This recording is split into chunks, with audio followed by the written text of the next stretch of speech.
हाय viewers, आज मैं आपको मुसाफिर कैफ़े की कहानी सुनाऊंगी जो कि दिव्य प्रकाश दुबे जी द्वारा लिखी गई है। तो चलिए शुरू करते हैं इस कहानी को।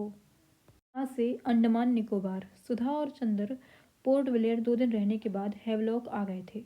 क्रूज से हैवलॉक से पोर्ट ब्लेयर के बीच की दूरी 3 घंटे की है। ऐसा कहा जाता है कि हैवलॉक में राधानगर नाम का जो बीच है वहाँ सूरज इतनी खूबसूरती से डूबता है कि घड़ी खुद सूरज को डूबता हुआ देखने के चक्कर में कुछ देर तक रुक जाया करती है। चंदर और सुधा का होटल राधानगर बीच के बिल्कुल पास था। कमरे में जाकर चंदर ने टीवी ऑन किया तो देखा कि मुश्किल से 2-3 चैनल ही आ रहे थे और मोबाइल में सिग्नल आना बंद हो चुका था। कमरे में बिस्तर पर तौलिया, दिल की शेप पे सजा हुआ रंगीन खुशबू वाले फूल बिखरे हुए थे। बाथरूम ऊपर से खुला हुआ था। बाथरूम में सीधे सीधे धूप आती थी। बाथरूम देखकर ऐसा लग रहा था जैसे अगर यहाँ 2 लोग साथ नहीं नहाए तो बाथरूम बुरा माने सो माने। छत से छन के झांकती हुई धूप भी बुरा मान जाएगी। कमरे के बाहर 2 कुर्सियां पड़ी हुई थीं। समंदर कमरे से केवल 100 मीटर की दूरी पर था। समंदर के पास भी कुछ एक कुर्सियां पड़ी हुई थीं। कुर्सी के थोड़ा और आगे बढ़ने पर एक बेड जैसा रखा था, जैसा फिल्मों में होता है। कमरे में समंदर की आवाज़ एकदम साफ आ रही थी। पहली बार जब 2 लोग सबसे करीब आए होंगे तो वो ज़रूर समंदर का किनारा रहा होगा। सूरज डूब रहा होगा। उन दोनों लोगों ने दिन को डूबने से पहले रोकने की पहली कोशिश की होगी। दिन को रोकने की कोशिश में वो मिलकर पहली बार एक हुए होंगे। ऐसा एक हुए होंगे कि सूरज ने डूबने के बाद 15-20 मिनट उजाला रखा होगा ताकि वो धुंधले उजाले में घुलकर एक हो जाएं। दुनिया तब से एक ही रोज़ शाम को उन दोनों लोगों को खोजती है जो दिन को रोकना चाहते हैं। बस हमने उस दुनिया से इतर छोटी सी बहुत सारी दुनिया बना ली हैं। इस नई दुनिया में हमें फुर्सत नहीं है और उस दुनिया में कदम रखने की पहली शर्त है फुर्सत। अंदर ने अपना मोबाइल बेड पर फेंकते हुए कहा, जगह तो बहुत अच्छी है, बस मोबाइल में सिग्नल नहीं आ रहा है। सिग्नल क्या करना है तुमको? हनीमून पे आए हो, वही करो जो हनीमून पर किया जाता है। क्या किया जाता है हनीमून पे? तुम्हें नहीं पता? नहीं, मुझे नहीं पता। मेरा पहला हनीमून है ना। मैंने तो जैसे हनीमून पे एमबीए किया है। कुछ तो आइडिया होगा तुम्हें कि क्या करते हैं लोग हनीमून पर। बातें करते होंगे। 2 लोग वैसे भी बातों से ज़्यादा अच्छा कुछ कर भी क्या ही सकते हैं। वही जिसके बाद वाली बातें सबसे अच्छी होती हैं। एग्जैक्टली वही जो वो 2-3 मिनट बातें नहीं होती, वही तो अच्छी बातें होती हैं। तुम पागल हो? जो बातें नहीं होती वो बहुत अच्छी बातें कैसे हो सकती हैं? पता भी है क्या बोल रही हो? मुझे तो पता है मैं क्या बोल रही हूँ। तुम कब समझोगी ये बातें? क्या समझना है? यही कि जब लड़की लड़के की आंख में जो कुछ ढूंढती है ना, वही होता है प्यार। और उस ढूंढने में जब पहली बार पलक झपकती है वो होती है पहली बातचीत। खैर छोड़ो, समझ जाओगे। पहला हनीमून है ना, तुम्हारा धीरे धीरे सीख जाओगे। एक बात बोलूँ क्या? मैं दोबारा नहीं समझाऊंगी कुछ भी। तुम्हारी मेहंदी बहुत अच्छी लग रही है। चुप करो, इतनी भी अच्छी नहीं है। अच्छी है वैसे।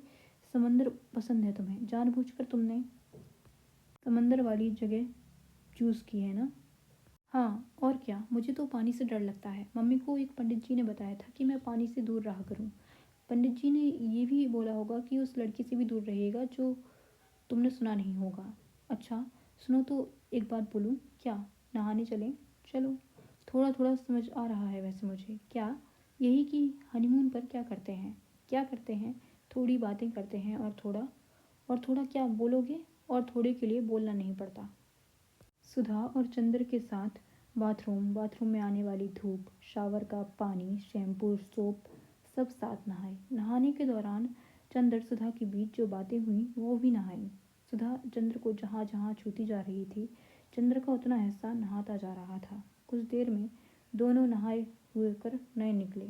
अंडमान के दिन ऐसे ही बीते जैसे वीसीआर में मूवी तेजी से फॉरवर्ड हो जाया करती थी, जहाँ दिखाई तो सब पड़ता था लेकिन सुनाई कुछ भी नहीं पड़ता। जो दिन तेजी से बीत जाते हैं वो अच्छे होते हैं। अच्छे दिनों में रहते हुए कोई ठहर नहीं पाता और दिन बीतने के बाद के दिनों में वो ठहरना ढूंढता है। जिंदगी असल में बस कुछ ना कुछ ढूंढते रहने की कहानी है। कुछ ना मिला तो वो ढूंढना है जो नहीं मिलता। जब वो मिल जाए तो वो कुछ नया ढूंढना शुरू कर देना। जिस दिन हमें पता चल जाता है कि हम सही में क्या ढूंढने आए हैं, ठीक उसी दिन जिंदगी हमारी तरफ पहला कदम बढ़ाकर हमें ढूंढना शुरू कर देती है। चंदर और सुधा ने हनीमून तो मना लिया लेकिन चंदर इस रिश्ते में शादी ढूंढ रहा था और सुधा क्या ढूंढ रही थी, उसको ये सवाल कभी इतना इम्पोर्टेंट लगा ही नहीं। से कुंडली। घरवालों को शादी के लिए टालते टालते 6 महीने और बीत गए थे। एक दिन अचानक चंद्र की मम्मी ने चंद्र के पापा के फ़ोन से फ़ोन करके खबर दी कि वो अगले वीक में हफ्ते भर के लिए आ रही हैं।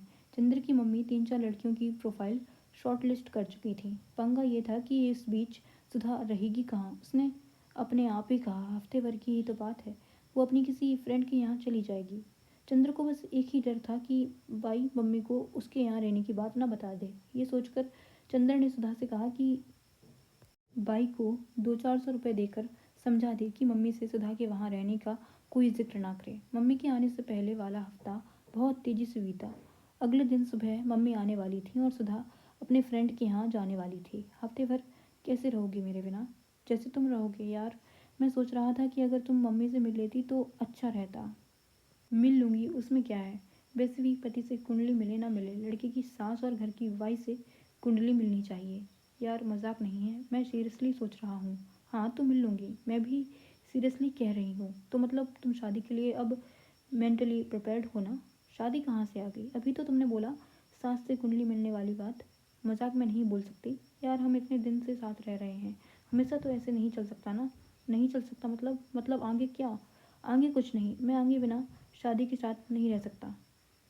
इतने दिन से तो रह रहे हो, अब क्या हो गया? तुम्हें तो करनी नहीं शादी, मुझे तो करनी है। मुझे तो देखना है ना, घर वालों को बहाने बनाते बनाते थक चुका हूँ। तुम्हारी शादी करने की वजह कितनी फालतू है, कभी सोचा है तुमने? यार तुम समझ नहीं रही हो, मुझे भी ऐसा ही लग रहा है। मैंने आज तक गलत ही समझा तुमको। मैं आखिरी बार पूछ रहा हूँ, तुम शादी करोगी कि नहीं? मैं नहीं करूँगी तो अपना सारा सामान लेकर जाओ, अब यहाँ आना मत लौट के। हाँ मत आना लौट के। तुमको ज़्यादा ही हाइपर नहीं हो रहे? नहीं हो रहा, तुम जाओ, अभी जाओ। अभी रात में जाऊँ? रात में आई थी ना, रात में ही जाओ। मैं सुबह तक झेल नहीं पाऊंगा तुम्हें, इसलिए इसलिए शादी नहीं करना चाहती मैं। अभी शादी हुई नहीं तब घर से निकालने के लिए बोल रहे हो। शादी के बाद तो पता नहीं क्या करोगे। तुम जाओ, मुझे कुछ नहीं सुनना। मैं सुबह जाऊंगी, पहले ही बता रही हूँ। दिक्कत है तो तुम जाओ, जाकर स्टेशन पर बैठ जाओ या फिर किसी दोस्त के यहाँ चले जाओ। मैं कहीं नहीं जाऊँगा। मैं भी सुबह से पहले नहीं जाने वाली। तुम्हारी प्रॉब्लम क्या है ये बताओगी? तुम मुझे समझ ही नहीं रह पाए चंद्र। ऐसे मत बोलो। क्यों नहीं बोलूँ? तुम मुझे जानते होते हो तो ये पूछते ही नहीं। सब तो जानता हूँ तुम्हारे बारे में, तुम्हें बस लगता है कि तुम मुझे जानते हो। लगने और जानने में फ़र्क होता है। तुम ये तो जानते हो कि मैं रोज़ कोर्ट जाती हूँ, वहाँ जाकर मैं रोज़ रोज़ दिन भर साल भर शादियाँ टूटते हुए देखती हूँ। किसी की लव मैरिज 3 महीने पहले हुई थी, किसी की शादी 15 साल बीत गए, कोई 55 साल की उम्र में डिवोर्स चाहता है। मैं इतने तरीके से शादी टूटती हुई देख चुकी हूँ कि मुझे बस डर लगता है शादी से। इतना डर कि अगर कभी सपने में भी हमारी शादी आती है तो सपना टूट जाता है। इसका ये मतलब नहीं है ना कि हमारे साथ भी ऐसा ही हो। मैं इतना ख़राब नहीं हूँ। शादियों में जो लोग अलग होते हैं वे भी ख़राब नहीं होते, ख़राब बस शादी होती है। यूँ तो चंद्र को कभी गुस्सा नहीं आता था, लेकिन उस दिन पता नहीं क्या हुआ। जिनको कभी कभी गुस्सा आता है उनको जब गुस्सा आता है तो वो कंट्रोल नहीं कर पाते। इसलिए थोड़ा थोड़ा गुस्सा करते रहना चाहिए। रिश्तों और ज़िंदगी चलाते रहने के लिए अच्छा रहता है।